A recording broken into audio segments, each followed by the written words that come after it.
कहानी मेघ एक श्राप एपिसोड 4। रुद्र के दोस्त अभी हवेली के अंदर घुसे ही थे कि घर में बैठा कुत्ता उन पर जोर जोर से घुसने लगता है।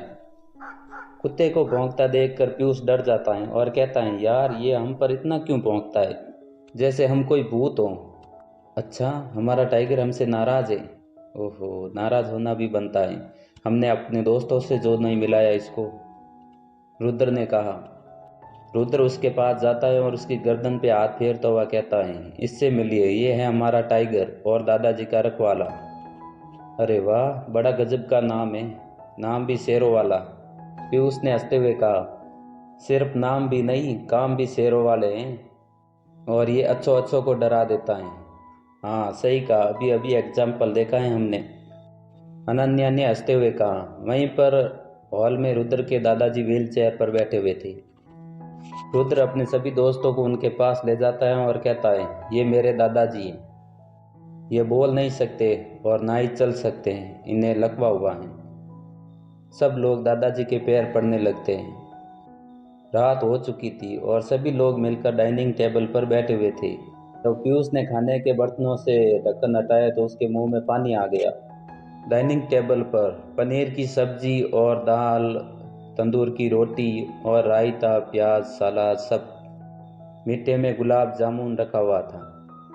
खाने को देखकर पीयूष ने कहा, भाई क्या तुम्हारे घर पर हर रोज खाना इतना ही बनता है, या फिर कल तेरी शादी होने वाली है इसलिए इतना बना है? हाँ यार, इतना तो रोज ही बनता है। वाह यार, फिर तो तेरे मजे ही मजे हैं। फिर भी तुझे मज़ा नहीं आता खाने में, फिर भी तू दुबला का दुबला ही है। अरे यार, ये सब हमारे हार्मोन की वजह से होता है। चाहे दुबला से दुबला आदमी कितना भी खाना खा ले, वो दुबला ही रहता है। और मोटा कितना ही कम खाए पर पतला नहीं हो सकता। हमारी ज़िंदगी में हर एक को समस्या ही समस्या है। मोटे को पतला होना है और पतले को मोटा होना है। समीर ने कहा, यह बात तो तुमने सही कही, गोरे को काला होना है और काले को गोरा होना है। अनन्या ने कहा। रुद्र बहुत देर से देख रहा था कि अर्जुन चुपचाप बैठा हुआ था। अर्जुन को इतना चुप देखकर रुद्र ने बोला, लेखक साहब कहाँ पर खो गए हो? कुछ नहीं रुद्र, मैं बस ये सोच रहा था कि कल तुम्हारी शादी और तुम्हारे घर पर हमारे सिवा कोई मेहमान नहीं दिख रहा। अरे यार, मेरी शादी जल्दी जल्दी में हो रही, इसलिए हम लोगों ने ज़्यादा मेहमानों को नहीं बुलाया। और जो हमारे रिश्तेदार हैं वो यहीं आसपास के गांव में रहते हैं, बलमा टोला और दास गांव में, जो कल शाम तक आ जाएंगे। अच्छा बढ़िया है, अर्जुन ने कहा। समीर ने रुद्र की हवेली को देखते हुए कहा, रुद्र यार, तुमने कभी बताया नहीं कि तुम्हारी इतनी बड़ी हवेली है। यार कभी कॉलेज में मौका ही नहीं मिला। हाँ, मौका मिलता कैसे, तुम्हें तन्वी से फुर्सत मिलती तो। इतना कहकर पीयूष जोर जोर से हंसने लगता है। यह सुनकर रुद्र का चेहरा उतर जाता है। एक पीयूष को छोड़कर सभी चुप थे। कुछ देर के बाद समीर ने पूछा, वैसे तन्वी को पता है कि तू शादी कर रहा है? हाँ पता है। अनन्या पानी पी रही थी। जब रुद्र ने कहा कि तन्वी को भी इनवाइट किया है तो वो चौंक जाती है और उसके मुंह का पानी सारा बाहर गिर जाता है। क्या बात कर रहा है, तूने तन्वी को भी बुलाया? अनन्या ने चौंकते हुए कहा। हाँ, उसमें अर्ज क्या है, रुद्र ने कहा। वो तुम्हारी सिर्फ दोस्त भी नहीं, तुम्हारी एक्स गर्लफ्रेंड भी है। तुम्हें क्या लगता है कि वो तेरी शादी में आकर चन्ना मेरे यहाँ गाएगी? अब यही तो देखना है, सच्चा प्यार किया है तो वो आएगी। वैसे भी मुझे लगता है वो नहीं आएगी, रुद्र ने कहा।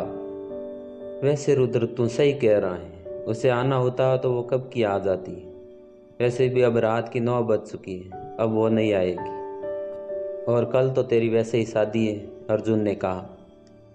वैसे कुछ भी बोलो, लड़की अच्छी थी यार, समीर ने कहा। हाँ यार, बहुत अच्छी थी, पता नहीं क्या जादू था उसमें, पूरे कॉलेज के लड़के उसके पीछे पड़े थे, अनन्या ने कहा। हाँ यार सही कहा, उसमें से एक मैं भी था। पर वो किसके पीछे थी? इस बोंदू रुद्र के पीछे। पीयूष की बातें सुनकर सब लोग हंसने लगते हैं। पर यार एक बात समझ में नहीं आती, कॉलेज में तुम लोगों का ठीक ठाक चल रहा था, सब तुम लोगों के दोनों की जोड़ी की मिसाल देते थे।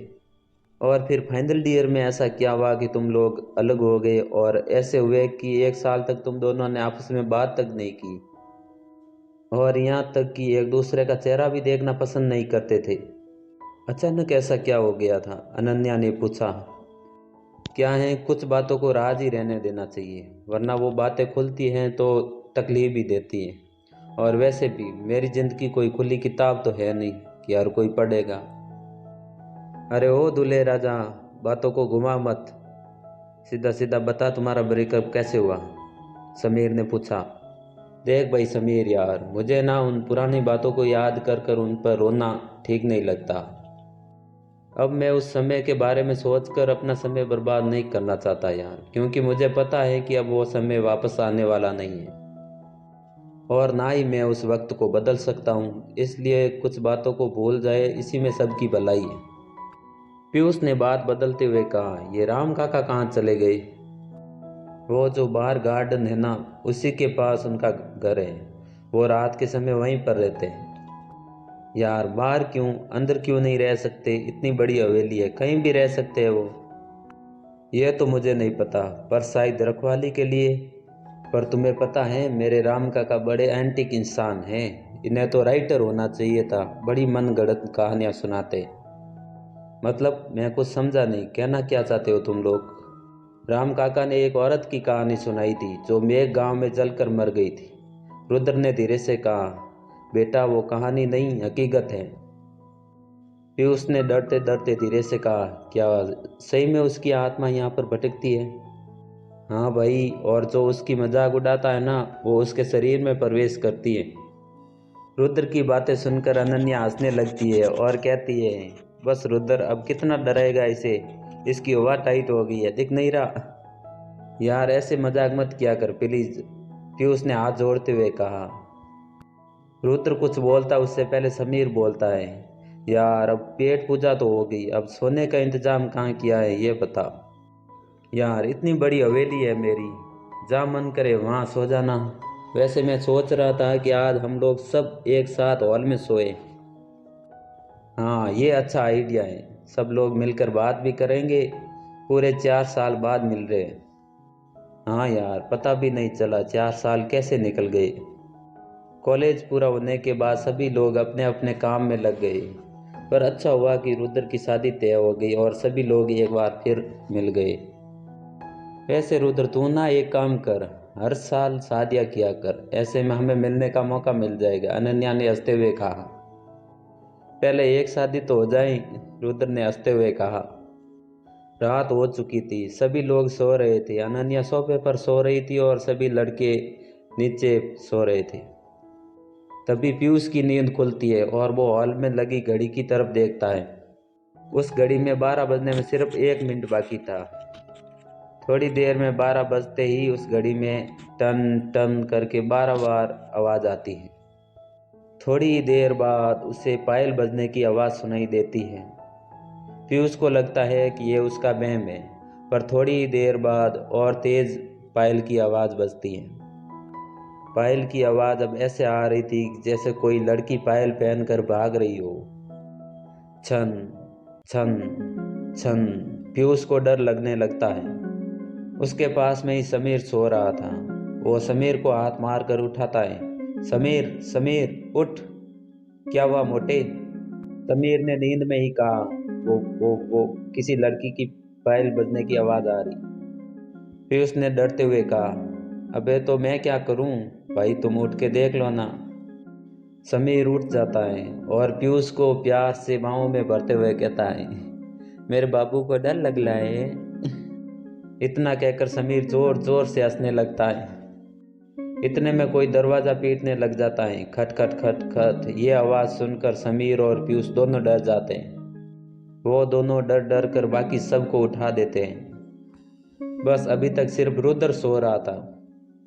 हल्ले की आवाज़ सुनकर रुद्र सोते हुए ही कहता है, क्या हुआ यार, इतनी रात को क्यों हल्ला कर रहे हो? वो कोई दरवाज़ा खटखटा रहा है, पीयूष ने डरते हुए कहा। रुद्र चौंकते हुए खड़ा हो जाता है। क्या? हल्ले की आवाज़ सुनकर रुद्र की माँ आयशा और संतोष नीचे आ जाते हैं। क्या हुआ रुद्र, यह हल्ला किस बात का हो रहा है? रुद्र की माँ ने कहा। वो माँ कोई दरवाज़ा खटखटा रहा है। क्या? इतनी रात को? आयशा ने चौंकते हुए कहा। अनन्या चिल्लाते हुए कहती है, यार तुम लोग तो ऐसे डर रहे हो जैसे दरवाजे के पास कोई चुड़ैल खड़ी हो। रुको, मैं देखती हूँ। आयशा अनन्या को रोकते हुए कहा, रुक जाओ, गलती से भी उसे आवाज़ मत देना वरना अनर्थ हो जाएगा। क्या? अनन्या ने चौंकते हुए कहा। हाँ अनन्या, पूरी शक्तियों को पूछना नहीं चाहिए कि कौन है, वरना वो घर के अंदर प्रवेश कर लेती है। ये कैसी बातें करते हो अर्जुन तुम? तुम्हें नहीं पता अनन्या कि इस गांव में क्या क्या होता है? आयशा ने कहा। मुझे नहीं पता मौसी जी कि आपके गांव में क्या क्या होता है, पर आप जल्दी दरवाज़ा नहीं खोलेगी तो मैं खोल दूंगी। अनन्या ने गुस्से में कहा। ठीक है, मैं खोलता हूँ, रुद्र ने कहा। नहीं बेटे, तू रहने दे, रुद्र की माँ ने कहा। हाँ तू रहने दे, मैं खोलता हूँ, संतोष ने कहा। नहीं चाचा, मैं खोलता हूँ, आप रहने दीजिए, आप घबराइए मत, मैं हूं ना। कोई जोर जोर से दरवाजा खटखटाए जा रहा था और रुद्र दरवाजा खोलने के लिए धीरे धीरे आगे बढ़ता है। सभी लोगों के चेहरे पे डर था सिवाय अनन्या के। स्वाति ने अपनी माँ का हाथ पकड़ लिया था और वो पसीने से पूरी भीग चुकी थी। पीयूष के होठ कपकपा रहे थे। समीर को समझ में नहीं आ रहा था कि रात के 12 बजे के बाद कौन आ सकता है। रुद्र दरवाजे के पास पहुंच चुका था और दरवाजे को खोलने के लिए उसने अपना हाथ बढ़ा लिया था।